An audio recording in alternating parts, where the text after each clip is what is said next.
विमान दुर्घटनेत एक व्यक्ती जिवंत आढळल्याची माहिती समोर आली आहे। 11A या जागेवर हा व्यक्ती बसलेला होता। हा एक प्रवासी जिवंत सापडलाय। पोलीस आयुक्त GS मलिक यांनी याबद्दलची माहिती दिलेली आहे। जिवंत सापडलेल्या व्यक्तीवर सध्या मेडिकल कॉलेजमध्ये उपचार देखील सुरू आहेत। रमेश विश्वकुमार असं या जखमीचं नाव आहे। तर या विमान अपघातात एक व्यक्ती जिवंत असल्याची माहिती मिळते। रमेश विश्वकुमार असं या जखमीचं नाव आहे।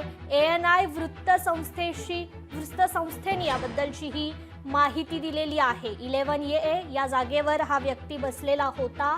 पोलीस आयुक्त GS मलिक यांनी याबद्दलची ही महत्त्वाची खरं तर माहिती दिलेली आहे। या अपघातात रमेश विश्वकुमार हा व्यक्ती जिवंत सापडलेला आहे। तर विमान दुर्घटनेत एक व्यक्ती जिवंत आढळल्याची माहिती मिळते।